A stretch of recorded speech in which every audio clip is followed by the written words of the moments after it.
All right. Hello, everyone. Happy Tuesday. We have just hit the top of the hour, so I'm going to go ahead and get us started. Then we'll jump right into our presentation. My name is Heather Grant. I am one of the community admins at the Maintenance Community by UpKeep. Thank you for taking the time to be with us today. If you are not already a member of the Maintenance Community Slack group, we would love to have you join us. I will add the link on how to sign up in the chat in just a moment. Today, we have two very special guests, Michelle Ledet Henley and George Mahoney, joining for a presentation on implementing a defect elimination process. I'll let them both introduce themselves in just a moment, but I know we're in store for a great presentation today. The recording from our session will be available at this link actually right after we end, as well as in the Maintenance Community on Slack tomorrow, along with a copy of the slides that you see here today. Michelle and George are also actually available in the Slack group to answer any questions, so please feel free to share the recording of this webinar or the link to Slack directly with friends, colleagues, or anyone else you know who would benefit from hearing some of this wonderful expertise. My last piece of housekeeping before we get started, you'll notice that your cameras and microphones are not turned on today. So what you want to do if you have any questions for Michelle and George throughout the presentation, or if they ask any questions of you, please use the chat feature on the right-hand side of your screen here. Feel free to chat your questions as they come up throughout the presentation, and we'll do our best to answer as many as we can at the end of our time today. Anything we don't get to during our hour here, we will answer offline in the community as well. That is all from me. Thank you again, Michelle and George and everyone else for joining us today. Michelle, I will turn it over to you to get us started.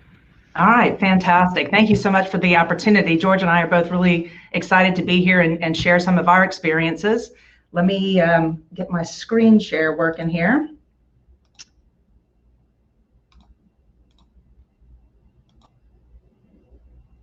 All right, can everybody see that?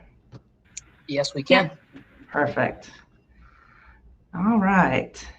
Got multiple monitors going here. Give me just a second. All right. So I'm going to go ahead and jump right in. We've got a lot that we want to cover today, and I want to make sure we have plenty of time for questions at the end. Today, George and I are going to be talking about what it takes to implement a defect elimination program. I'm going to start off by covering some background issues and some of the theory, and then George is going to share the specifics of his journey to actually getting it done at his site. And then we'll wrap up with any questions that you may have. So let's see if I can get the slides going. All right. So the first thing I want to do is acknowledge the fact that the process I'm going to be talking about is really simple, but just because it's simple doesn't mean that it's going to be easy to do. And George will attest to that. The quote here, I think, is really good from Warren Buffett talking about investing. Investing is a very simple process. You buy stocks that are low priced and then you sell them when they're higher.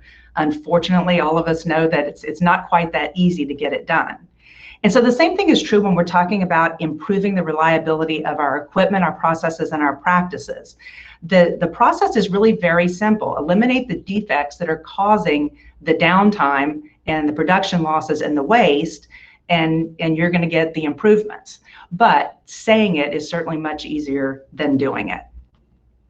So there's several definitions out there of defects. Let me provide the one that I've been using for the past 25 years. It's here on the screen. So I say that a defect is anything that erodes production, erodes value, reduces production, compromises your health, safety, or environmental performance, or creates waste. And we represent them in our organization as bugs that are attacking our equipment, but also attacking our processes and practices as well. Now, while it's typically up to the maintenance department to take defects out once they've managed to get into the equipment, they're not the only ones that are putting defects in. And so we categorize defects into these 5 broad categories: defects from raw materials, operational discipline, workmanship, quality materials, and finally design. So let me talk about each one for just a minute. In the raw materials category, we obviously would include feedstock. But in addition to that, we would include anything else that's necessary for your production. So if you use processed air or processed water or packaging, any defects in those would count as defects from raw materials as well. So I'll give you a couple of examples. If we're talking about a crude oil refinery, a defect from raw materials might include high H2S in a facility that's not designed to handle it. If we're talking about a paper mill, it might be a nail that's in a log that causes damage to the equipment when it's processed. The second category we have are defects from operational discipline, meaning how the operators run the equipment. So we would include any normal wear and tear in this category. But in addition to normal wear and tear, we include any excessive wear and tear that comes from how the equipment is operated. So if we're lacking skills, if we're lacking the right kind of training, if our hiring practices aren't right, we're not getting the right kind of people into the jobs, these would all be defects that come from operational discipline. So we would include running outside of specs in this category. Another example would be cavitating a pump. The next category are defects from maintenance workmanship. Now we would include in here any missing skills or missing tools. Certainly those matter. But what we find to be most significant in this category is that oftentimes the systems don't allow mechanics to do the best job that they're trained to do. I think inadvertently, a lot of times we tell mechanics it's more important to fix something quickly than it is to fix it right. So the level of workmanship that matters is the level that the mechanics are able to use on a consistent basis, not the very best that they're capable of doing. So we have to work on our systems as well as the skills. The next category we have are defects from quality materials, talking about our spare parts. And so with the spare parts, we would include any defects that come directly from the vendor. We all have vendors that do a better job, provide higher quality parts than others. So some vendors bring in more defects. But we would also include in this category any defects that we put into the parts after they've shown up on our site. So if we're transporting them improperly or we're storing improperly, these defects would be in this category as well. So you might have an example of having the wrong metallurgy. Either it came from the vendor wrong, or we didn't store it and label it in a way that we could tell the difference. Or it might be something my husband ran into when he worked offshore. They would store their bolts in open air storage on an offshore platform where it was exposed to high levels of salt air, and they had a lot of corrosion problems with those parts. The final category are defects that come from design. And our definition here says that to whatever extent the design of the equipment, the processes, and the practices don't meet current business needs, then you have defects from design. So if you have a facility that was designed perfectly 20 years ago, but the business has changed over the course of those 20 years and the design hasn't kept up with it, then you would have defects from design. What matters is how the equipment is being used currently. We also include in this category design for operability and maintainability. So even if the design works perfectly to produce the product that we want, if it's very difficult to operate or very difficult to maintain, we would say that there are defects from design. So a couple of examples here would be an undersized pump or an oversized pump for the service, or it could be a valve that's needed for daily operations that's 15 feet in the air without any sort of easy access, a defect from design for operability. So defects come in a variety of flavors, as you can see here. They also come in a variety of sizes. And this can be represented by the traditional Pareto chart. So we have the big problems represented by the large bars on the left, problem area 1, 2, 3, and so on, getting smaller and smaller. And on the far right-hand side, there's one remaining bar that's about as big as the one on the far left. And the label on that one is typically something like other or miscellaneous. Now this bar is comprised of all of the small issues that on their own don't amount to much, but when you stack them one on top of the other, they can be fairly significant and oftentimes as big as the largest problem that you have over on the left. So traditionally, the way that this has been approached is we use our big resources to go after the big problems. Our reliability group, engineers, Six Sigma folks, and so on, and they tackle the largest problems because we want to make sure with those scarce resources that we're getting the biggest bang for the buck, and that makes perfect sense. The problem is there's very little attention paid to that bar on the far right-hand side, all of those small problems that cumulatively are equivalent to the big one. So these small issues make great targets for defect elimination efforts. Think of each small project as sort of a single brick. So one individual brick isn't going to make much of a difference, but if we have a lot of these and everyone in the organization is participating, the effect it can be as large as the people working on the very large projects. The thing that's beneficial about this approach, the added benefit, is that it's going to involve a lot more of the people at the site, and that means you're going to have much greater engagement for improving reliability. So defects come in different flavors and they come in different sizes. It's also important to distinguish between planned maintenance and defect elimination. The easiest way for me to explain this is to kind of talk through an example. So I worked with a refinery that was having trouble with their product specifications because they had a control valve with a positioner that failed very frequently. The history of this equipment had been that they would replace the positioner, it would work for a period of time, and then it would fail, and then they would replace it again. And that time period was about 90 days. So for several years, they had been replacing this positioner about every 90 days. And so at some point, one of the planners got really frustrated and said, this is just such a horrible use of our time. It's very inefficient to continue to do this. So this person just kind of took it on themselves to come up with a planned approach in order to solve this problem. And so they looked at the interval of failure. It was pretty consistently around 90 days. And they said, okay, let's come up with a way that we can pre-order the parts, have them show up in time to get kitted up and ready to go. We can make sure that we have a window of opportunity in the schedule where the right mechanic can go out with the right tools and the right parts and replace this positioner before it actually fails and starts causing problems with our product specifications. So this was implemented and it was incredibly effective at improving the efficiency of the work.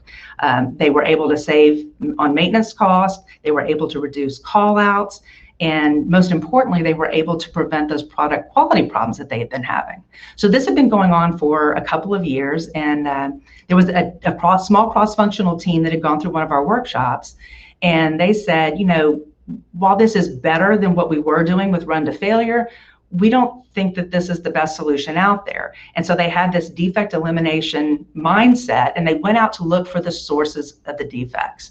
So the first thing they did was get in touch with the vendor and find out, to kind of verify what they suspected, which is 90 days is a very short lifespan for this particular piece of this particular instrument. It should last much longer than that. And so they got some of the specs, and then they went out in the field to see what was actually going on. And one of the things that they noticed right away is that the positioner was located on a hot oil line that was not insulated. And so one of the things that they had learned in talking to the vendor is that there were some upper operating limits, temperature limits for this particular instrument. And there were two limits. One was the absolute maximum. If the temperature was higher than that, it would not work at all. But there was also a continuous operating limit that was a little bit lower than that maximum limit. So they took temperature readings, and at this point, the problem was solved. They figured out that the temperature was actually above the continuous operating limit, but below that maximum limit.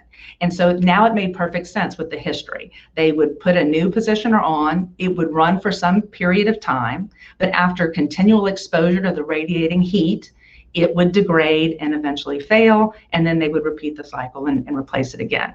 So their solution was to insulate the surrounding pipe to prevent the heat from getting to the positioner.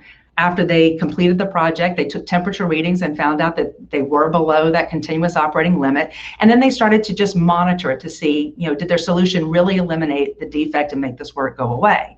So after 90 days, it was still running. Another 90 days, it was still running. Another 90, it was still good to go. The last time we talked to them, it had been over 3 years, and they had not had to replace this instrument that they had been replacing every 90 days for many years before that. So I think in this case, they didn't just make the work more efficient, they actually made some of the work go away.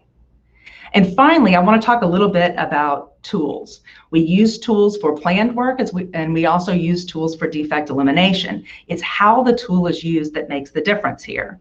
This really hit home for me a couple of years ago when I attended a conference and I heard a gentleman named Paul O'Neill speak about his efforts to improve the rotating equipment at his site. And so he was using ultrasound technology. So one of the things that he did to begin with was just go and look at every piece of rotating equipment using ultrasound technology to try and find some defects that were already in the equipment. And using this as an inspection tool where we could detect he could detect the defects early, allowed them to do timely repair. So they didn't have to wait for the equipment to fail. They were able to go in and do this work much more efficiently. So that use of the ultrasound technology was in support of planned maintenance. But the other thing that Paul talked about is that he modified the procedures for conducting the rounds, the regular rounds, and set it up so that the mechanics would use this ultrasonic tool to administer the exact right amount of lubrication to each of the pieces of rotating equipment based on the feedback from the tool. So this use of the tool was in support of defect elimination because it resulted in avoiding defects that came from either over or under lubricating the equipment.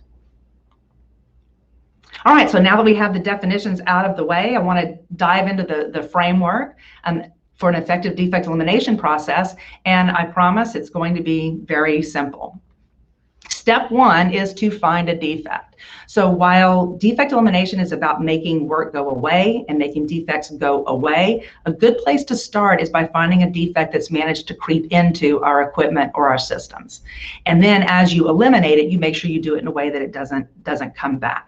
One of the things that's really important with this process is that you not assign people to eliminate certain defects, but you give them some freedom to choose the things that actually bother them. That way they're going after something that they have a passion about, because ultimately you want this to be a change in the culture so that people are looking for defects and eliminating the ones that are within their control, not because someone's telling them to do it, but it's because something that they have a passion for. And letting people choose what they work on is certainly one way to tap into that passion. The next step is to verify that the defect fits within the boundaries of the defect elimination process. And this is a little bit counterintuitive. The reason that we check for the boundaries is actually not to constrain the teams, but to provide some freedom to them. And again, this was pretty counterintuitive to me, but the research really shows this to be true. There's a great experiment that they did with teachers and school children and parks. So the researchers took a class out to this park, and it had a dangerous railroad on one side and a very busy street on the other. And they told the kids they were welcome to play in the park, but just to be careful, to stay away from the railroad and stay away from the street because it was very dangerous. So they brought them all into the middle of the park, and what they found is that the children stayed very close to the teacher because they were uncertain of what was safe and what was allowed and what wasn't. And so they thought, the easy answer is just stay close to the teacher, and the teacher will make sure that we're not breaking any of the rules. They took another group out to a very similar park. Again, dangerous railroad on one side, busy street on the other, but this park had a fence around it. And so they told the children, brought them into the middle of the park, and they told them, you're welcome to play as long as you stay inside of the fence because that's where you're going to be safe. And before they could even finish the instructions, the kids ran off to all four corners of the park and had a great time. So they were willing to kind of explore all the options and didn't feel like they had to stay next to that authority figure to make sure that they were safe. And so we find that this is true when you're talking about defect elimination teams as well. So it's important to have some boundaries and to have some things that are okay for them to work on and not okay, and have limits on what they can spend and so on. But it's important that that boundary be set, and then you give them the freedom inside of those boundaries. And so specifically what I mean is when they come in and say, this is what I want to work on, you just make sure that they're not violating any boundaries. You don't try to cost justify or risk rank or judge the impact or any of those sorts of things. You just give them a chance to work on something that they're passionate about, as long as it fits within the boundaries. Now, the next step is to put together a team. A lot of times the team will come pre-assembled. They've got the right people ready to work on it, but sometimes they need a little bit of help on this. And again, it's important to recruit people rather than assigning them to it. We typically have 3 to 6 members on a team. You want enough people to get a good cross-functional view of whatever the issue is. But you don't want the team to be so large that it becomes a committee, and then it's very hard to get the action done, because it's really important that the teams take action. It's important to include people on the team who are able to get existing defects out of the equipment or the processes or practices, but it's also important to have team members who can prevent the defects from getting back into the equipment. And I'll share a quick example from Georgia's site. They had a problem with damage to the door hinges. And so the team got together and started talking about what some of the issues were. And one of the things that they knew was causing a problem is that the janitorial staff was taking the wedges that are meant to go underneath the door, and they were putting them in the side of the door instead, and that was putting excess pressure on the hinges. So they said, we need to really get somebody from the janitorial staff onto our team, because changing their behavior is going to be an important part of making sure these defects don't get back in after we've done the repair to the existing door hinges. So they got somebody on the team, and not only was it helpful from educating that team member and that team member spreading it to the other folks that worked with the janitorial staff, but he was also able to bring some knowledge to the team that they didn't have. He said, they had kind of gotten in the habit of putting these wedges in the side of the door instead of underneath, because there were several doors that were too far off the ground, and so the wedges wouldn't work. So now the team had some additional information. So they trained the janitorial staff, but they also went around and looked at all of the places where the doors were too far off the ground, and they added hook and eye latches so that those doors could be held open without having to use the wedges, without having to damage the hinges. So again, important to have the people on the team who can take defects out of the equipment, but also important to have people who are going to prevent it from coming back in the first place. All right, so the next step is that the team needs to look for defect sources. They want to make sure that they're actually preventing the problem from coming back, not just doing a traditional fix or repair. And this may be something where the team needs a little bit of help or a little bit of education if they're not familiar with looking for defect sources. All right, and then the team executes the project. They make the defect go away in a way that prevents its recurrence. It's very important that the team actually implement the solution. So these are not recommendation teams. We refer to them as action teams, because the team members themselves are going to be an integral part of making these defects go away. Now, again, they may get some help from outside resources, and that's fine, but the team should really be driving the effort, not just writing up a list of things that they want someone else to do. So once the defect's eliminated, there are a few more steps that are necessary, particularly in the early phases of defect elimination, to help boost and support the process. And this is, again, where the teams are probably going to need some help. So the first thing when the team is done is it's important to document their success. And I recommend doing it in a way that's in a simple to share format. Something like this A3 report that you see on the screen is a really good way of doing it. The other thing that I highly recommend is using pictures. Before and after pictures are a fantastic way of sharing successes. The other thing that's important is to calculate and track the savings. Now, this is important because at some point someone's going to ask. They're going to want to make sure that the effort and the money that's being put into this process is paying dividends, that it's worth the money and it's worth the effort. But keep in mind that all of these projects are going to be incredibly small, like fixing door hinges. And so it's important that the system you use for calculating the benefits and keeping track of them doesn't overwhelm the size of these projects. It needs to be something fairly simple, something fairly straightforward. My recommendation is to err on the side of understating savings rather than overstating, so that you're not being questioned. And then to use an existing system if you have it available to you. So no need to invent something new if you have a system that will already work. That said, if you don't have something already in place, a simple spreadsheet can do the job. And finally, and this may be one of the most important parts, it's really important to tell the stories of the defect elimination teams. Everybody wants to know the numbers, but what they're actually going to remember are the stories that go along with it. So as you're gathering the data on the successes, it's very important to gather more details than just the numbers. So was there something that was interesting about the project, something that was funny, something that was surprising? How long had it been going on? Who were some of the personalities that were involved in making this defect go away? Build the full story of this success.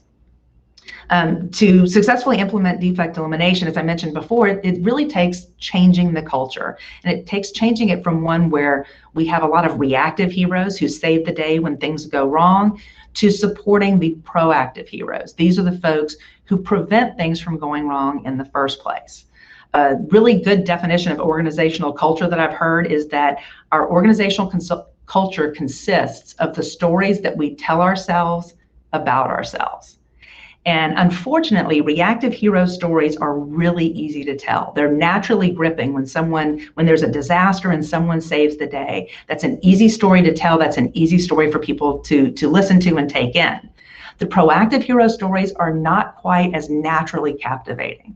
And so if we want to change the culture where we really encourage these proactive heroes, we've got to get better at telling their stories, and that's going to take some effort. All right, so as promised, a very simple process, 8 steps. Find a defect, verify that it fits the boundaries, put the team together, look for defect sources, eliminate the defect, and then document the improvement, track the savings, and tell the stories.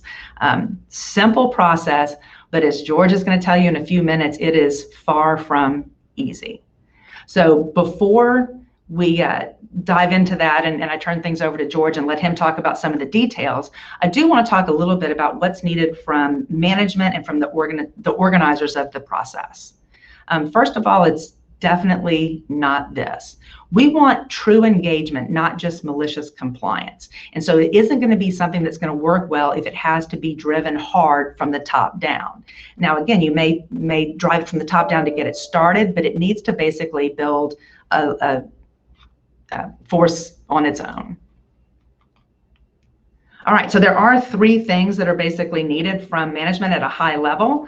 We need to inspire folks to improve. We need to provide them the structure, and then we need to provide support. So inspiration is to answer the question of why should I participate? It needs to inspire people to take action. They need to understand why it's important now, what's important about the current timing for this improvement, and also what's in it for me, what's going to get better about my day at work if I do these things. And then this inspiration needs to be sincere and emotionally significant. It's got to be something beyond just providing benefit to nameless, faceless shareholders. You also have to provide some structure. So as I talked about before, having these boundaries, what's okay to work on, what's not okay to work on, how does the process work? Do you fill out a form? Do you talk to a person? Do you email? All of those things need to be defined up front so that people understand how they can participate. And you need to make it as easy for them as possible, because again, these are small projects. These are things that people are doing as part of their everyday work, not something that they're set aside on special assignment for. And George is going to talk about the specific boundaries that they used at his site in just a minute. And then finally, you have to provide the support. So specifically, you have to have a way, especially in the early days of defect elimination, to launch teams, to fund those teams, keeping in mind the funding is not terribly significant. It's not a lot of money. You have to have a way to track the progress of the teams and their successes. And then once they're complete, you have to have a way to recognize and publicize those successes and to tell their stories. All right, so that's enough of the background and the theory. Let's dive into the details. And to do that, I'm gonna hand things over to George. What's important to realize is defect elimination is not a destination, it's a journey. And everyone's journey is going to be just a little bit different from everybody else's. So George is going to share with you the specifics of his journey and talk about some of the challenges, the pitfalls, and the successes along the way. All right, George, can you share your screen? I will. And before I do that, 2 things, Michelle. One is that we have a special defect elimination champion on the line. I will not say her name, but if she wants to ask a question later, I hope she does. So I won't say your name, but please ask a question later. But she was on this journey with us. The second thing, this is for everybody else. Before I share my screen, Michelle said this a few times. It's simple, but this is not easy. What we're going to try and do in the next half of this presentation is give you a foundation to become a defect elimination champion. And Michelle gave you the process, she gave you the blueprint, but we want to see if anyone has the will to actually do this. So what I'm going to show you is either the best or the worst job applications to become a defect elimination champion. You decide. You may love it, you may hate it. If you're not ready for this and you say, you know what, this isn't for me, I would suggest that you just hang up and go listen to another webinar right now. But we're going to throw this at you And I want you to really give us your thoughts. We'll talk about that later, but I'm not even going to read this to you. I want you to just take a look at this. You can read through the bullets for a couple of seconds. You're going to see that this is not easy. You have to have the will to do it, and you have to have a love for giving people a better day at work. Or maybe you find your own why. So let's start the story. Where did this begin with me? I was a reliability lead for a site. I thought I had everything figured out. I had read every book. I had talked to every great maintenance person I thought there was. We had a CMMS system. We had condition-based maintenance on routes. We had a planning group and a scheduling group. We had a work order system. When we put out a work order, we put a spare part and we attached it to it. And I thought everything was great. And one day I'm sitting in my office and an angry mechanic walks in and throws a broken V-belt on my desk and says, "Your system stinks." I said, "What?" He said, "Yeah, you canceled all of our PMs, our inspect and tighten belt PMs. And now this belt just broke. You guys have no idea what you're doing. Your PDM program, it's garbage." So I go across the hall to my best friend and one of my mentors, and I say, "Look, you're the PDM guy. You made these great routes. How'd you not find this?" He goes and looks through his data. "Oh, yeah, we found that 6 months ago. Oh, we wrote a work order for it. We planned it. We scheduled it." I said, "Well, what happened?" He said, "We never did it." I said, "Why not?" "Because every time it was on the schedule, something else broke in. We had all this break-in work. This became not important." I said, "Well, why do we have all this break-in work?" He said, "You know what? I think we need precision maintenance." So I did what any great engineer would do. I Googled precision maintenance, and what popped up? This book. So this book, I thought it was going to be, I bought it instantly, and I thought it was going to be a book on how to technically install things. Maybe how do I fasten a bolt the right way? How do I align my shivs so that my belts don't break? What is the right tension I should put on a belt? So I read the book, and as I read the book, I realize that this is not that book at all. What this book is, it's a novel that really talks about the culture. If any of you, we all do this, you all work in maintenance or operations in some way, shape, or form. You know this is not the same as just going to sit in a cubicle all day. You know the culture of a maintenance organization or an operating organization. It's a living, breathing thing. And this book speaks to that. It speaks to really that it's about people. It's people that break equipment. It's people that fix equipment. It's not the equipment's fault. It's our fault. So I read the book, it calls to me. I felt like it was written about me. I give the book to other people, they think the same thing. So I decide to stalk the author, Winston Ledet. I actually track him down at a conference that he's a presenter at.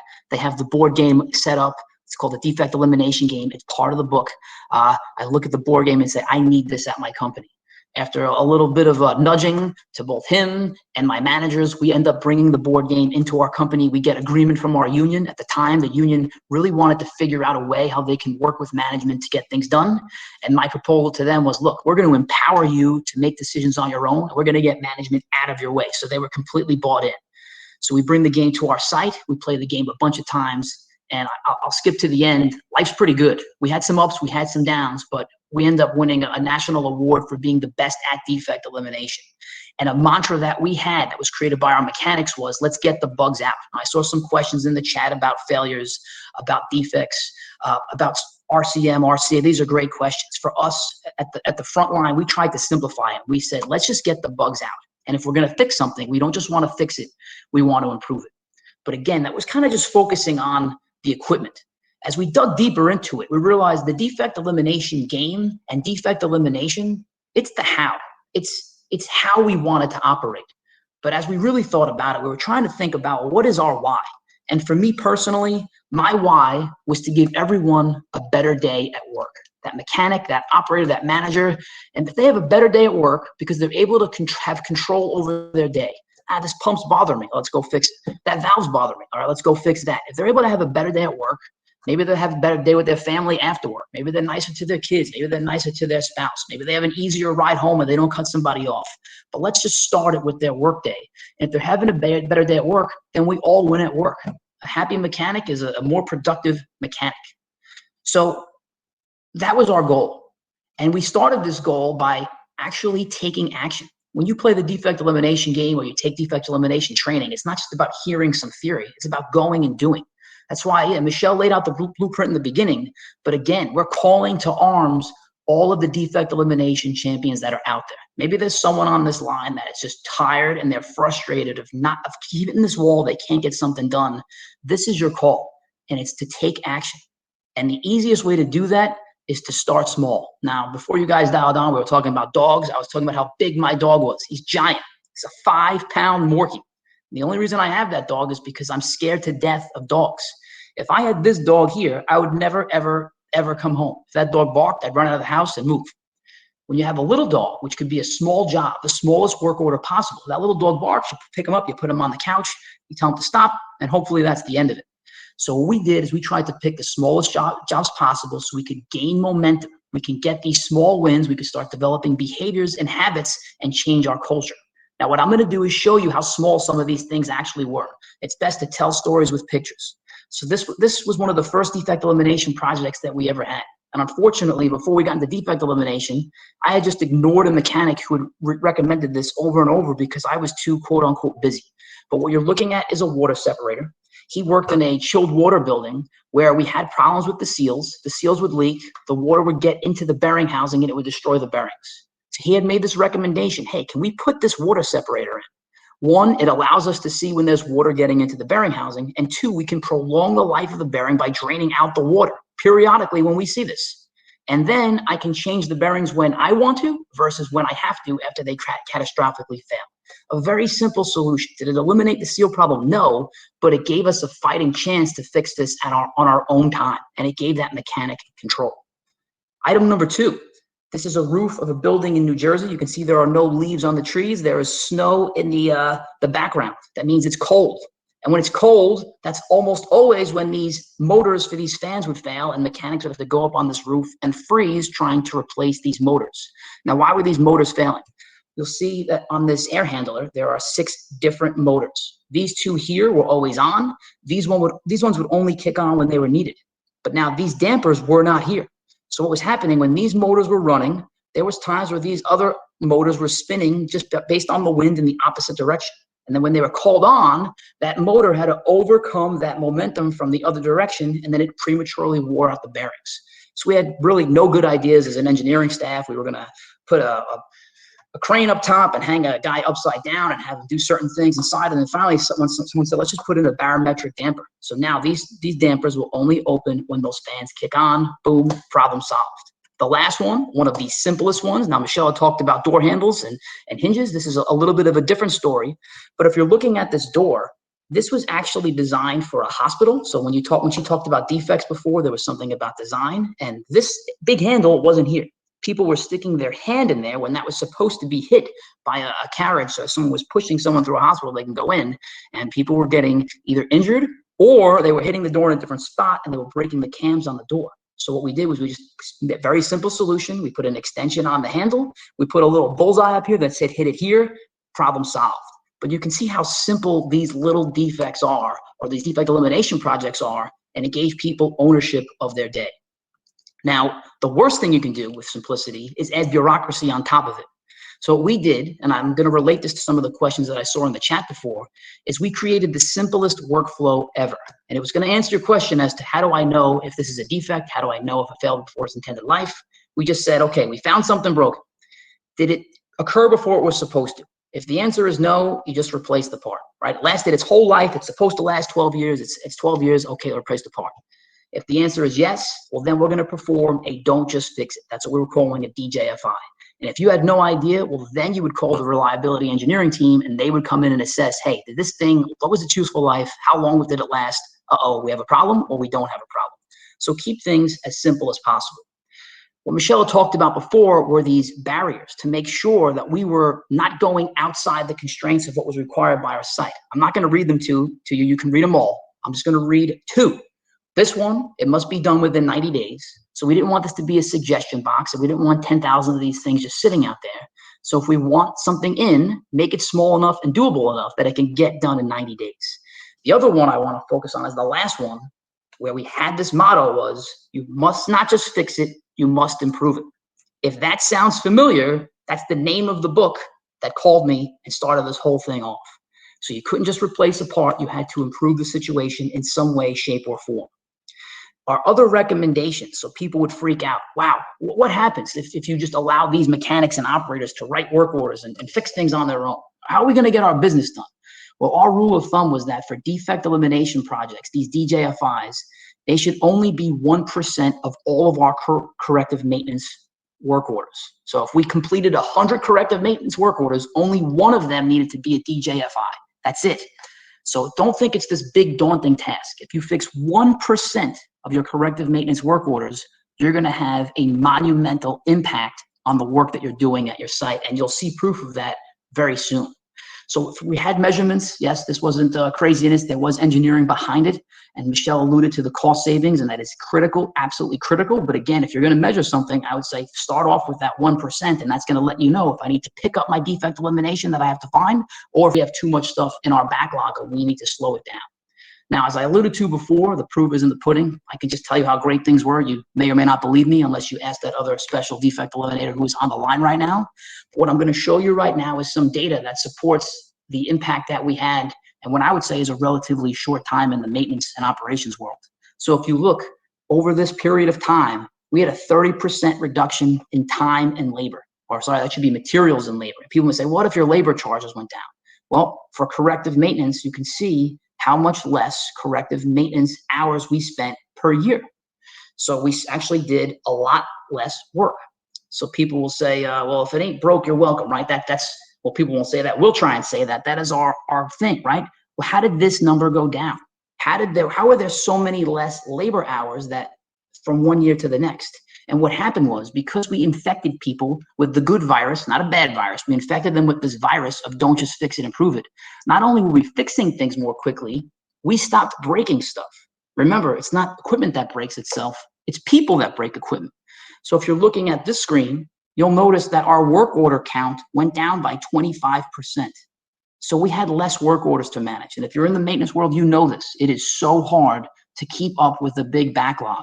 How do we schedule it? Do we have the right failure codes? Do we have the right planner codes? Do we have the right parts? Do we have the right labor? All that stuff needs to be managed. That needs to be maintained in addition to the equipment that you're maintaining. So by breaking less stuff, we have to manage less stuff. And remember that part about the virus, because it is coming back. Now, the truth is, you can't do this alone. And that's why I'm glad that other defect elimination champion is on the line. It takes a team. Some people that know me, you know I'm a big Batman fan, not so much of a Superman fan, so that's why I stuck Batman on this picture. You also know that I am from Staten Island. I'm not from New Jersey, but you know that my New York accent lends people to believe that I may be part of the Sopranos TV show. But either one of these groups, they needed a team. And sometimes you're going to need to do things without other people knowing it. So in some of the questions offline, we said, hey, how much do you have to involve management? How much do we have to pull them in? Well, we brought them in for the resources to play the game and for people's time. But what we wanted to do was develop this shadow network.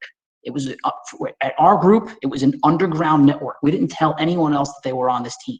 We said, okay, you're on this team.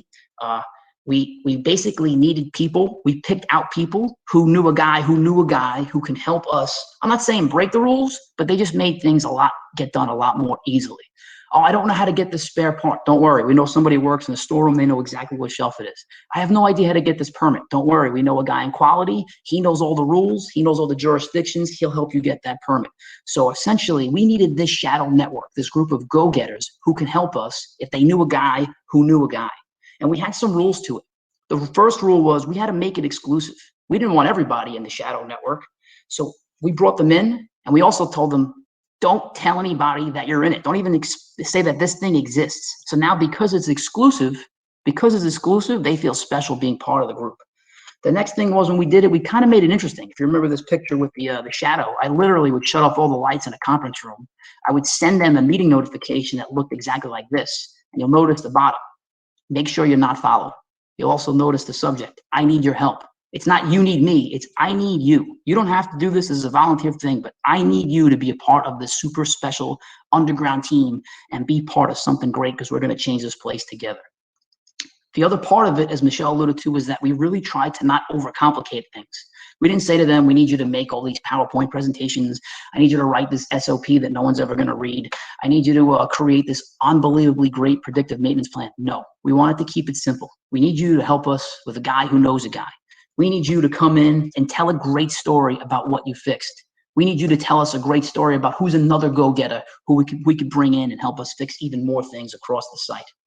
Now, you notice that the mantra of some of those projects was that they were small, and they were really small. And maybe you're sitting on the edge of your seat right now saying, I got to do this. Maybe you're saying this is impossible. I can't do this. But if you're on either one of those sides of your seat, you have to know that the best way to do this is to get started. Just take action. If you move, if you take action, it may even change your mind. So the best way to change your state of being is to change your state of doing.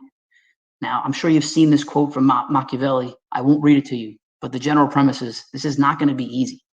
And there's going to be people out there that are not going to want you to succeed at this, because a lot of this goes against the very fabric of what organizations or departments were built on. If there's a lot of bureaucracy, there's not going to be people wanting you to say, hey, let's let the mechanics make a decision here. Let's let that operator own this little mini project. Let's let people put in their own work orders and do things just to make it better and not maybe fit to the schedule that we have right now. And I'll be honest, I've had to do some things that I wasn't proud of to get people on board with this. One of them was, again, I alluded to that, I'm a New Yorker. I had to wear an Eagles jersey. I had to convince someone else that the board game was like Dungeons and Dragons to get them to come play the defect elimination game. I also had to build career capital. So meaning that every time we held one of these defect elimination sessions, I made it my personal business to go out and look at those projects. Every single one of them. I went out, and as we moved on, people were so proud of what they did, it was almost impossible not to go look at it. And in fact, I'd say it was the happiest time of my entire working career, where mechanics and operators were happy. I enjoyed going to work. They weren't coming to me with problems. They were coming to me with solutions and say, hey, can you come look at this? Come look at this with me. We figured this out. How great is it that we accomplished this? Oh, by the way, we accomplished it on our own. We accomplished it without you, which is a little humbling, but a lot awesome, where they're doing things and now the whole plant's problems are not your problems. People are making a better day for the work by themselves. The last thing I'll cover is that, yes, this is like a virus in a good way, not a bad way. So imagine the people at your site, they're the population, and you want to infect them with defect elimination. Maybe they'll play the game, they'll go do a couple of defect elimination projects, and they're going to be infected. But they're only going to stay as infected as let's say, as dense as the impact that you had on them. So if they played the game once and did one project, they won't be that affected. But if you have them keep continuing to do defect elimination projects, their recovery rate is going to be low. But then these same people, these infected people, they can become reinfected when you now infect new people with the defect elimination game. And we found that every time we played a new game at the site, our defect elimination shot up, just doubled. Why? It's not because of the people who just played the game. It's because the people who just played the game said, man, I just did this stupid thing for George Mahoney, and I played this stupid board game, and these people said, oh, I got to do another defect elimination project. And then it just amplified and amplified and amplified. And that's what I believe was one of our keys to success, was continually reinforcing it, continually giving positive feedback, continually focusing on the small stuff, and continuing to keep our people infected with this good, not bad virus of defect elimination. So with that, I'm going to turn it back over to Michelle. Michelle, I will stop sharing my screen, or you let me know if you want me to keep this slide up. And Heather, let me also know if we should be opening this up to Q&A at this point. Yeah, George, if you can just keep your screen up, I think that'll be fine. Okay. Awesome. Well, thank you both so much. I really, really enjoyed the presentation today. I think it was a wonderful mix of, really tactical information told through some really powerful stories and thoughtful examples. So thank you both so much for putting that together and taking the time to join us here today. I saw you both were pretty active in answering our people's questions in the questions tab over there. We did get one more in here from Vinod that's asking, and then I think a couple more just came through at the end there. So a question from Vinod is, how do you get data for defect elimination? Is there a minimum frequency of data required for doing the defect elimination? So Michelle, I'll jump up. Thank you. So for us, I'll answer this in two ways. For the actual defect elimination projects, I think there's people that have done this. This is not what I would do. Some people would look in their CMMS system and find the worst actors. Oh, it's this bad pump, this type of pump, let's go fix that pump. And they would assign people a defect elimination project. For us, we tried as hard as possible not to do that. We went on people's emotions. So, okay, mechanic X, what is making you the most angry? That door. Okay, that door is not going to save our site, but let's go fix that door. So we tried to gain momentum through their emotions and getting results done. Now, if you're asking for the the data on the other side. How many projects did you complete? How much money did you save? That was something that we looked at on a weekly basis. So every week we ran a report. Because we put DJFI in the header of our CMMS on the work orders, we could actually find every DJFI that was completed in the previous week. We'd go look at that in the field, verify that it was actually done, and then we take those and figure out, can we expand this anywhere else? Can we add another defect elimination project on top of it? So we used our data from completed work orders in the system to validate and quantify what we did, but to get the actual bugs, we just relied on the emotions of our people in the group. We never really got to a point where we were so low below that 1% threshold of CMs DJFIs to completed CMs that we had to go dig into the backlog and find defect elimination work orders. Yeah, I'll say with the other groups that we've worked with, most people have an experience very similar to George's, where you really want to go with where people have passion. That said, I've seen two other things that do work. One is where you have a management group that's insistent on, we want to make sure that they're working on whatever quality problems, or they're working on safety problems, or working on reducing energy usage. And so they kind of put that boundary in place, but then again, give people freedom to choose within that boundary. And I think that works well. The other thing is every now and then groups just need a bit of a kickstart. And so we have worked with some places where they'll have a list of sort of, the top 10 issues that we've seen. They put them up at the end of the workshop as something that people could choose to work on, but they don't ever insist on it. And sometimes people pick off that list, but a lot of times that sort of sparks them of, oh, now I understand what you're talking about. Okay, here's something that I have passion for working on. But I think George really hit on the key. The key is that you're letting people pick things that they're passionate about, because ultimately it's not about making that one defect go away. It's about changing the culture to a defect elimination culture. And the thing that's not going to go away are people's passions. I love that. Thank you both. So we have a few more questions that came in. There's one with about 4 parts, so I'll kind of go through these one at a time. These are from Lindsay. Lindsay says, how did you scale this across multiple sites within your organization? I'm going to ask a counter question to Lindsay. Lindsay, are you the secret defect elimination champion? I'll answer that question and say yes. So Lindsay was on this journey with us at one site, and then was a part of it, trying to expand it to other sites. So really, there's a couple of things that we did. We started by first showing them the results, and people are never going to be swayed by data or numbers. So then we showed them the results, meaning come look in the field at some of this stuff with us. Then we brought them in as guests to the defect elimination game. And what I was looking for at other sites were other people that had the same passion and the same will to be champions. So it couldn't be me going to that site. I didn't work there. I didn't know the blood, sweat, and tears that went into the daily operations. So what we tried to do was say, okay, try and find that person, try and find that go-getter. I was lucky enough that I was a global employee training people to do root cause analysis. And when I saw people with that fire, I tried to use them as the person to bring it into this other site. And also being very careful. We all know how companies are. There's times where sites are in competitions with each other. You don't want to say, do it this way because that site did it great. It's no, do it this way because you want to have a better day at work.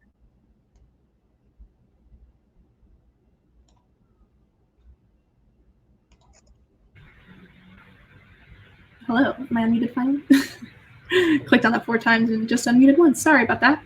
The next question from Lindsay in this lineup is, any tips on getting leadership buy-in? Michelle, I'm gonna throw that one to you. Yeah, that's challenging. It of course, like most questions, the answer is it depends. It depends on your leadership. What I've found to be most successful is convince them to just give it a shot. The upside is there's not a whole lot of investment up front in terms of time or money to at least get it started. And so if you can get it started and start to show some results, that tends to be the best way or most effective way that I've seen to do it. That said, as you go along, because these projects are small, so they're not taking a lot of time, they're not taking a lot of money. You don't need to get the sort of approval that you would need for much larger projects. And so you kind of need just, a blanket sort of, give me some space, give me some of people's time and a little bit of budget, and you can get a lot done with that. And Michelle, I love what you said about give it a shot. It's like that puppy dog approach. We'd always say, just try it. If you don't like it, you can throw me off the site. I'll never come back again. Like, what's the worst thing that possibly happens from playing this board game? And there were some sites that didn't want it, and there was sites that, you know, we failed. I've failed a lot of times, but through all that failure, you learn every counter argument. You learn how to make this better, and through all that failure, you get a huge chunk of success. So don't be scared to ask for it. Yeah. Awesome. Next question here says, what was your biggest lesson learned from implementing defect elimination? For me personally, it was that I used to always think it was about the equipment. I completely ignored the people side of it. And I was so frustrated. I felt like I was screaming into a tunnel and no one was listening. It was really, this is about the people. And until you care about the people, until you care about how they work, the conditions they're in, what they care about, nothing will work. No program will work if you forget about the people who are operating and running the equipment.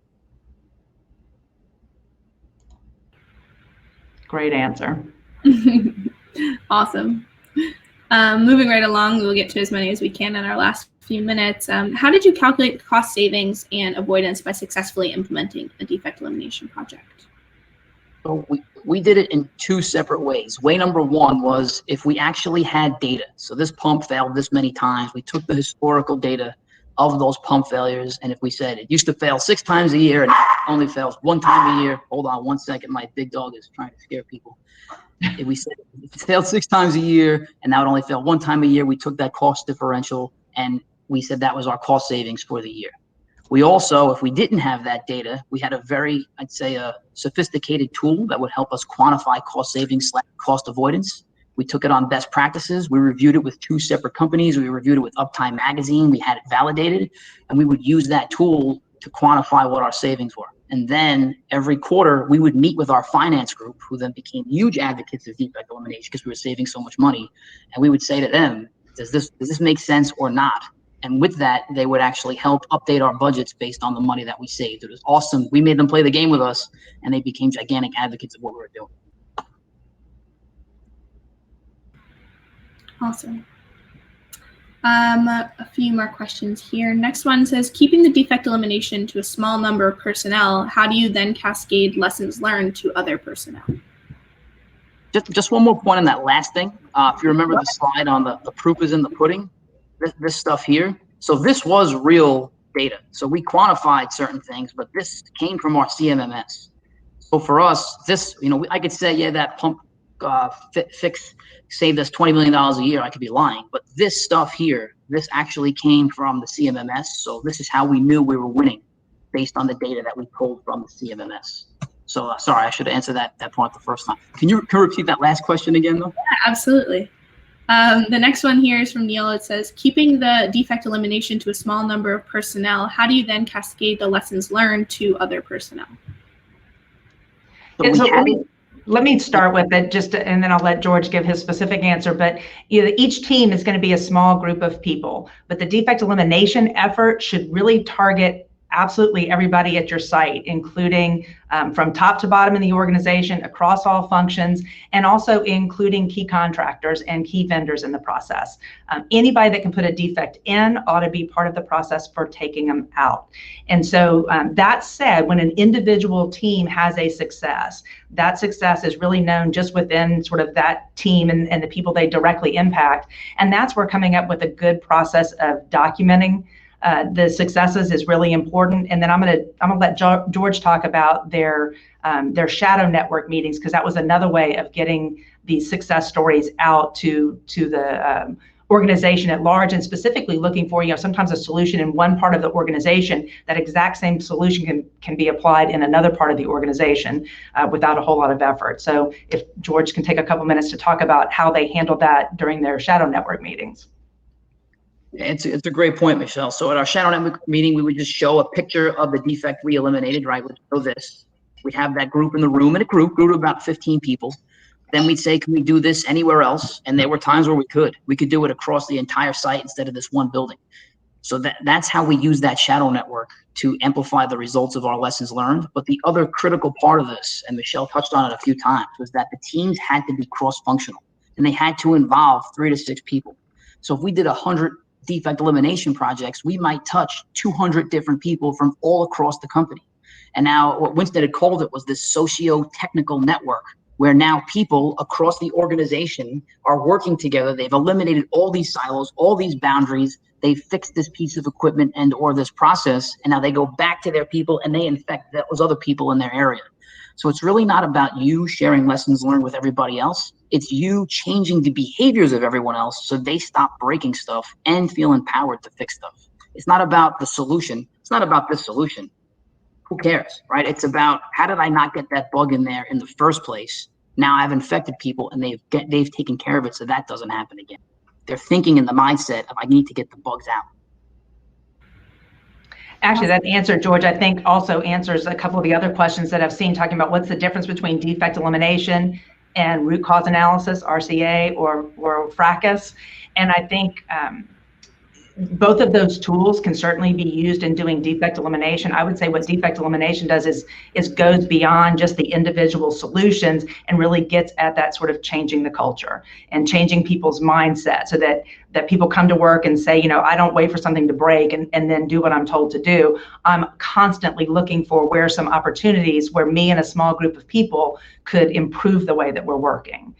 So again, those tools work really well with defect elimination. I would just say that the defect elimination kind of adds that extra sort of cultural piece to it beyond just solving individual problems. Awesome.